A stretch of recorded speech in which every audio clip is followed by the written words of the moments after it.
The dense thickets even conceal animals as large as a moose. They came originally from Poland and almost unnoticed moved into the habitat provided by the wetlands of the south. Now they have established a resident and stable population.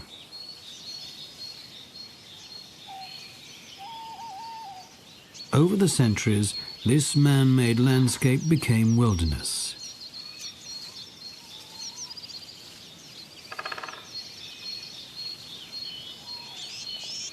Over 150 species of bird have been recorded breeding here. The small and beautiful blue-tit prefers nesting in old trees, and the oaks are perfect.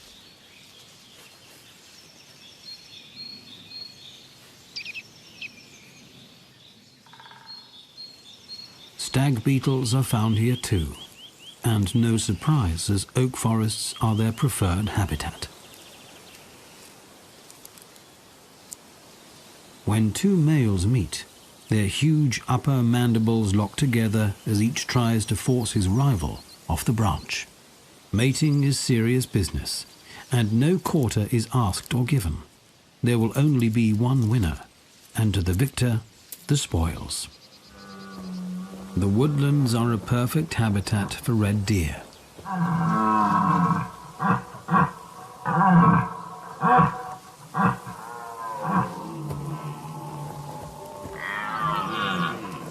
In the autumn, during the rut, these forests on the banks of the ponds echo to the bellowing and roaring of the stags.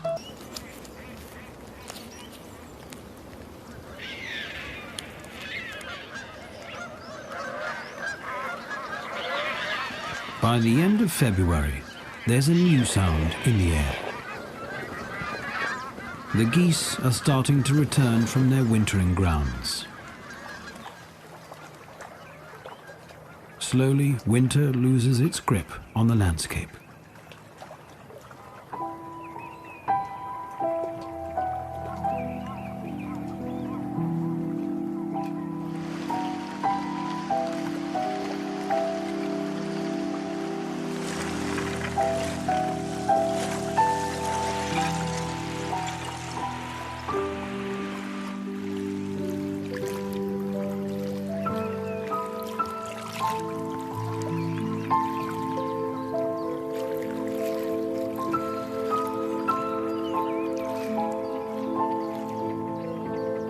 Tufted ducks can again dive for their favorite food, mussels and snails.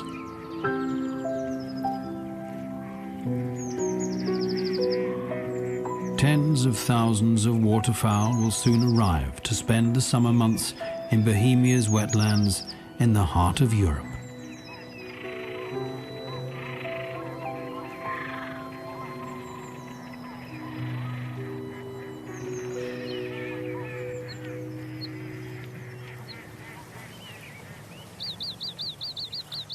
The blue throat has also returned. It's time to nest and breed.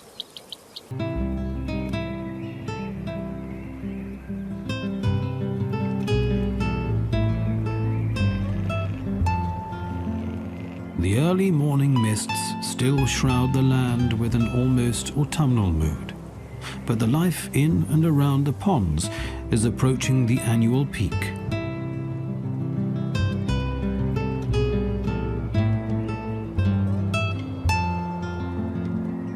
Throughout the forests and wetlands, no matter if high in the trees or hidden amidst the reeds, animals are mating and breeding, or already feeding their young amidst a landscape changing with the seasons.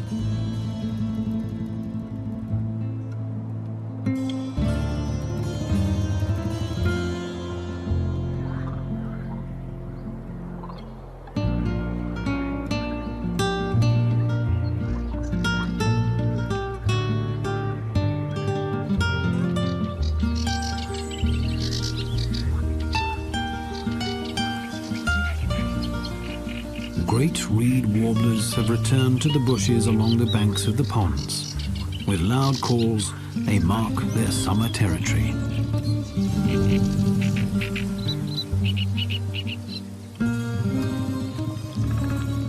A little bittern tries hard to hide itself from view, seeming to move only in slow motion. It is superbly camouflaged within the reeds that surround its nest. The eggs are incubated for 2.5 weeks. Then the chicks hatch out.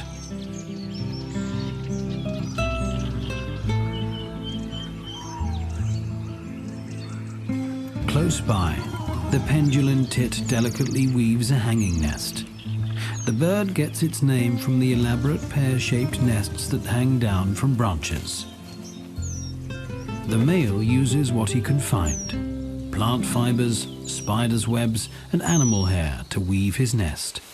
And when finished, all that remains is to secure it to the branch.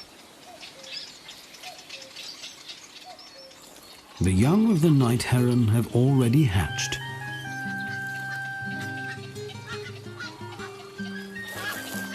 Usually, these birds feed at dawn and dusk, but now they have young to feed. They are active throughout the day.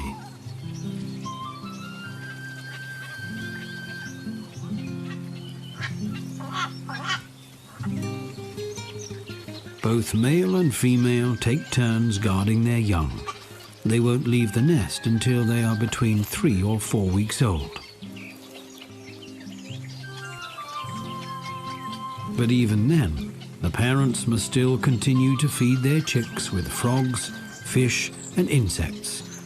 The young do not become independent until around 2 months old.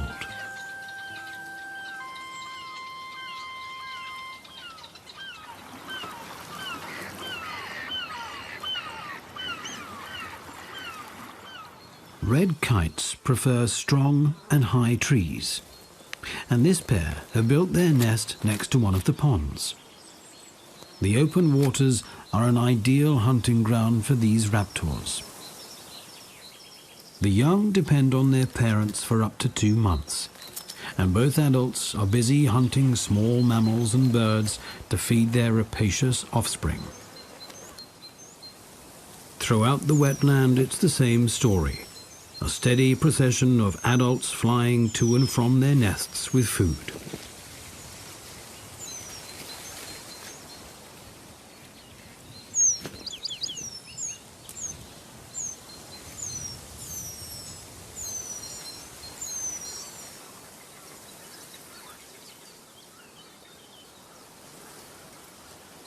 By the side of a pond, in a hidden place between the reeds, 5 young marsh harriers have hatched. It's difficult to believe that these chicks, still with pink skins showing beneath their down feathers, will grow to have a wingspan of up to 130 centimeters. At least they are now old enough to be safely left alone so both parents can hunt at the same time. Constantly coming and going between nest and hunting grounds, both parents bring in a never-ending supply of food: songbirds, fish, rodents and frogs for their ravenous chicks.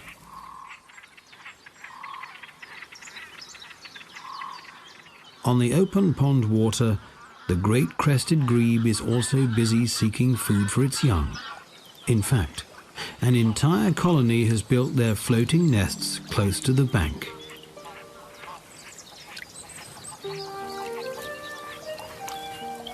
And in a direct contrast to the marsh harrier, great crested grebe chicks are precocious and able to swim straight away.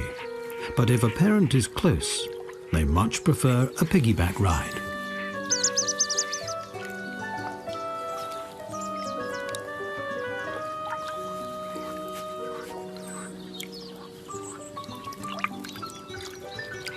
Over and over again, the parents maintain their nest with reeds and plant material.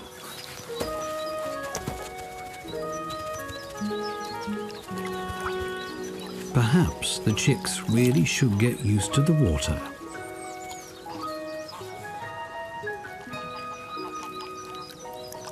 But they're not at all interested yet.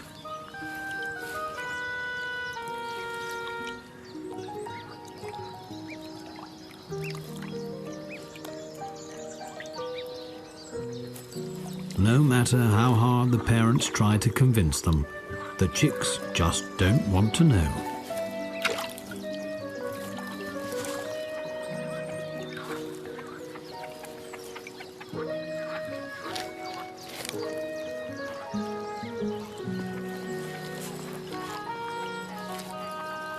There'll all too soon be time enough for the hard world away from the warm feathers of Mum or Dad.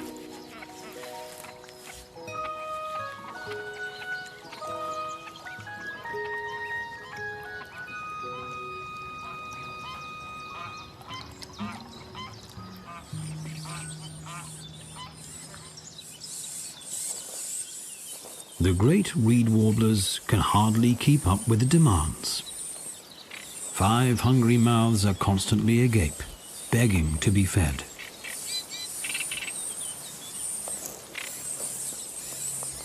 But as soon as the parent flies off, the young crouch deep down in the nest and remain motionless and silent. And the grebes are still busy. Safe on their parents' back, they are now slightly less reluctant to explore the outside world.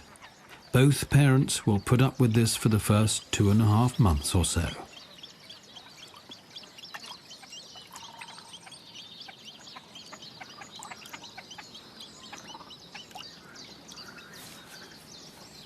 But eventually, their patience wears thin.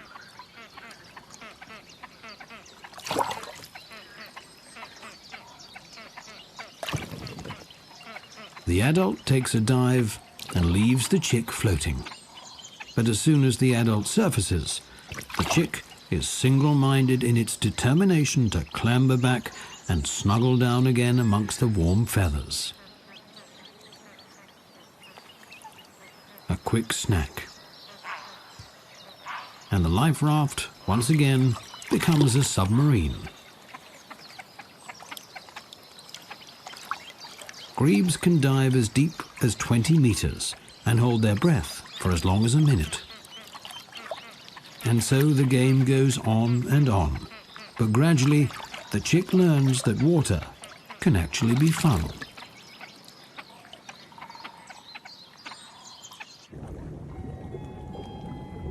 Carp like waters that are shallow and warm. They feed on bottom-dwelling pond creatures such as insect larvae, snails and worms.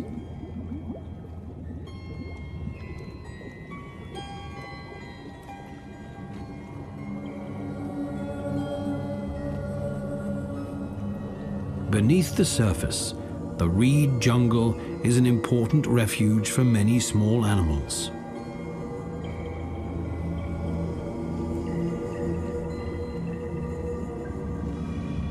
And it is also the nursery for the moor frogs. The tadpoles have grown, and after almost 3 months, they metamorphose into frogs and leave the pond. This underwater jungle is a strange and alien world, filled with life.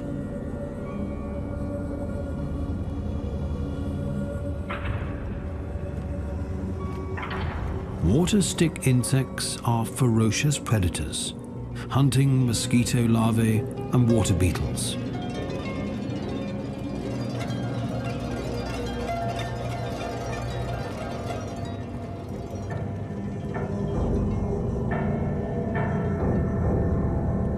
Dragonfly larvae hunt small crustaceans and insects. Everywhere, grotesque-looking creatures seem to be lurking.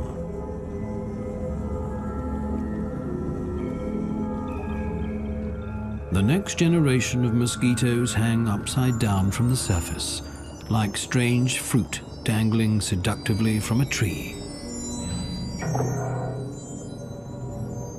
For the water stick insect, the hunting is easy, like plucking at fresh fruit.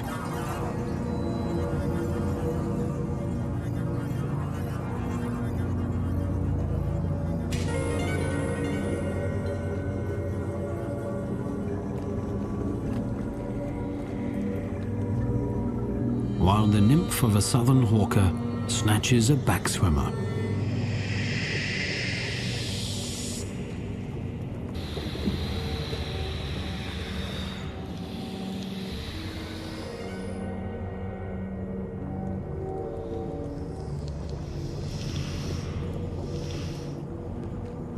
These alien-like creatures all have one thing in common. They are ferocious predators.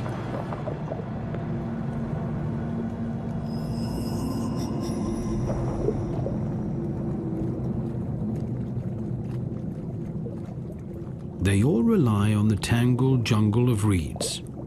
If they were to disappear, the ponds would lose much of their diversity, and many of these tiny creatures would be gone. But so far, nothing has... As summer reaches its peak, violent thunderstorms and downpours are common.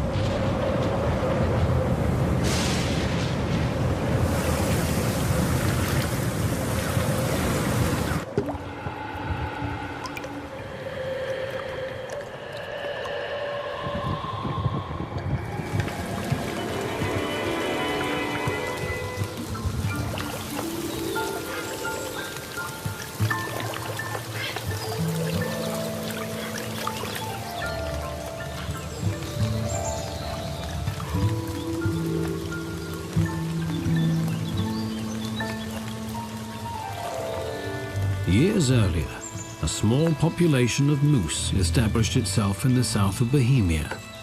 They enjoy browsing on the plentiful grasses, twigs, leaves and water plants.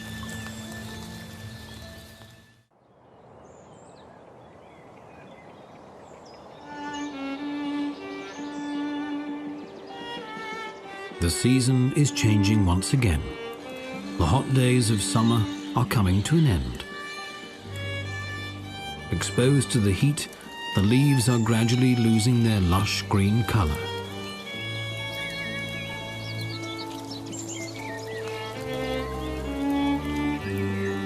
Autumn is not far off, and the morning dew sparkles in the sun.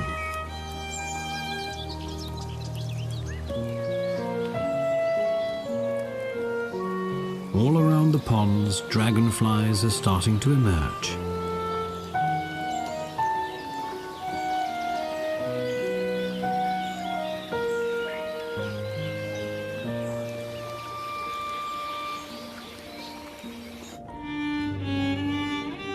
Below the surface, an emerald damselfly is about to hatch. After almost 2 months, the nymph is ready to emerge from the water.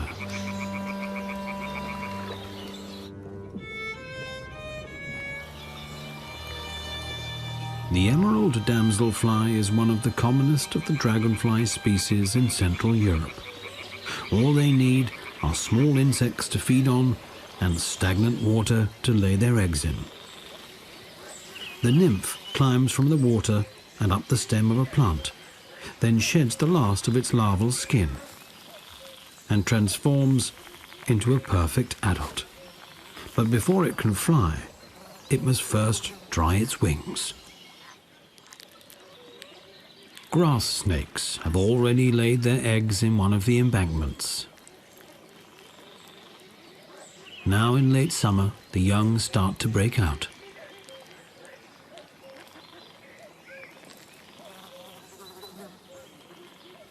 They use a special egg tooth to cut through the leathery skin of the egg.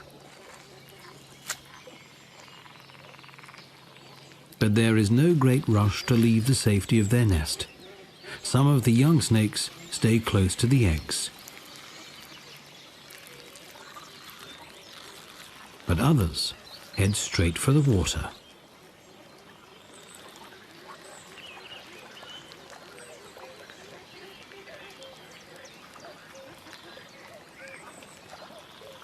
At only 20 centimeters long, there is safety in the ponds.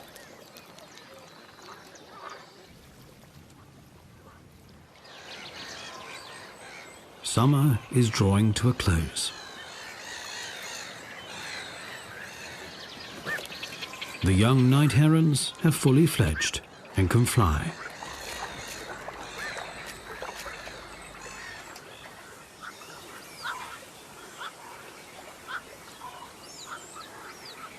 But in contrast, the marsh harrier's chicks are still in the nest. They are busy practicing flapping their wings, building strength in their muscles, but until they are between 5 and 6 weeks old, they are grounded. Even when they can fly, they'll still be fed for another couple of weeks. Only when they are 2 months old will the juvenile marsh harriers leave the nest and become independent.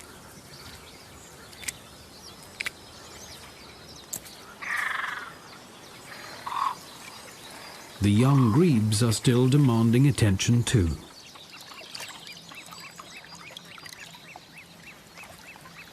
Although they can now dive, they'd much rather be fed by their parents and will be dependent on them for as long as 11 weeks.